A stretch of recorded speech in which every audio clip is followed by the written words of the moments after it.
இதய இசையன இருந்தவள் அவள் எங்கு போனாளோ?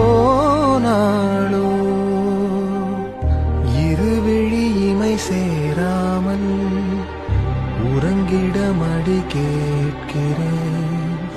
மழையினை கண் காணாமல் மேகம் பார்த்து பூமி கேட்க நான்